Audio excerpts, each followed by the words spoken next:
हिंदू धर्म के 16 संस्कारों में से 5वां संस्कार नामकरण संस्कार है।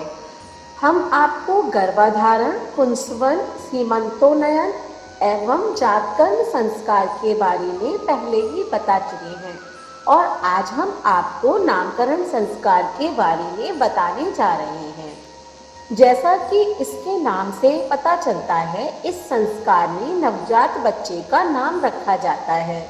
नामकरण का व्यक्ति के जीवन में बहुत गहरा प्रभाव होता है, इसीलिए व्यक्ति का नाम बहुत सोच समझकर ही रखना चाहिए। तो आइए जानते हैं नामकरण संस्कार में किन बातों का ख्याल रखना चाहिए। नमस्कार, स्वागत है आपका सनातन ज्ञान और संस्कार चैनल पे।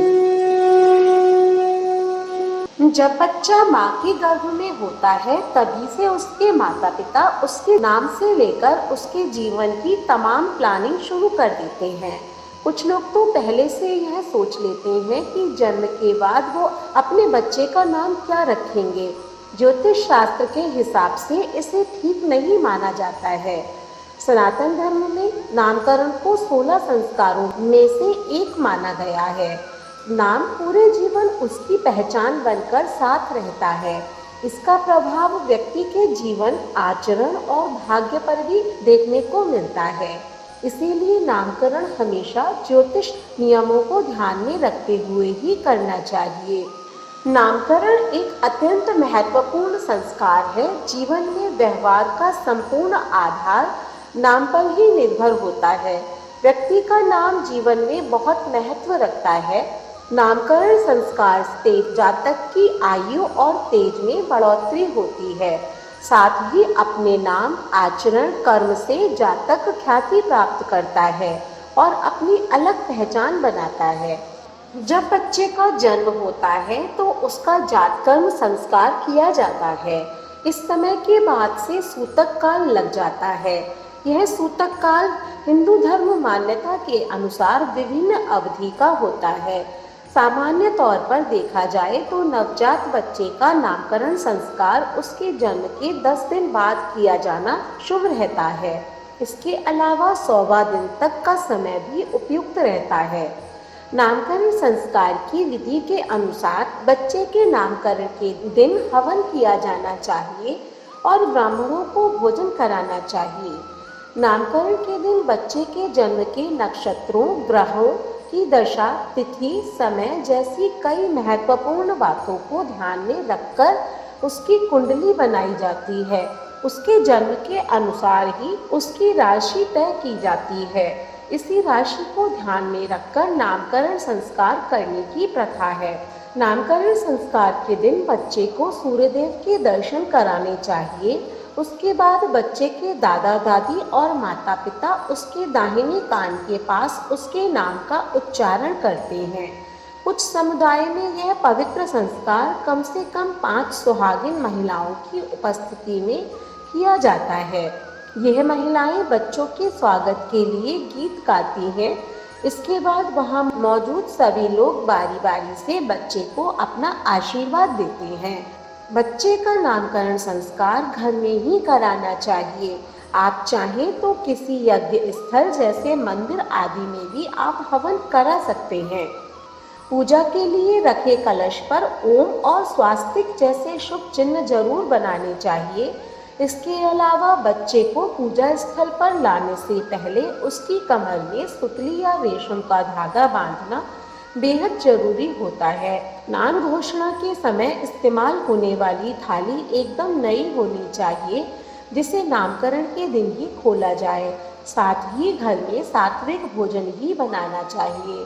इस दौरान बच्चे को उसकी माँ के पास रखना अच्छा माना जाता है। बच्चे का नामकरण करते समय हमें किन बातों का ध्यान रखना चाहिए, आइए जानते हैं। बच्चे का नाम हमेशा उसकी राशि के अनुसार रखें।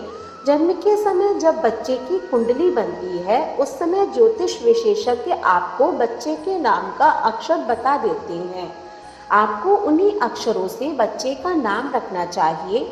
नाम का यह अक्षर उसके ग्रह, नक्षत्र की अनुकूलता और राशि के हिसाब से निर्धारित किया जाता है। दिन का रखें ध्यान।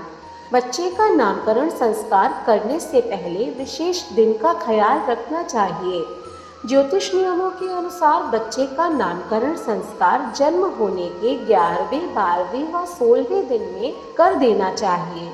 इसके अलावा आप नामकरण संस्कार के लिए पंडित से कोई अन्य शुभ तिथि भी निकलवा सकते हैं। शास्त्रों के अनुसार बच्चे का नाम किसी पर्व के दिन, अष्टमी, चतुर्दशी, अमावस्या और पूर्णिमा के दिन नहीं रखना चाहिए। इसके अलावा चतुर्थी तिथि, नवमी तिथि, चतुर्दशी तिथि और रिक्ता तिथि के दिन बच्चे का नाम रखना अशुभ माना जाता है। इन तिथियों को छोड़कर 1, 2, 3, 5, 6, 7, 10, 11, 12, 13 तारीख को नामकरण किया जा सकता है। वहीं शुभ ग्रहों से संबंधित बार जैसे चंद्र, बुध, गुरु और शुक्र के बारों में नामकरण संस्कार किया जा सकता है। नक्षत्र का रखें ख्याल। नामकरण संस्कार अगर सही नक्षत्र में किया जाए तो काफी शुभ माना जाता है।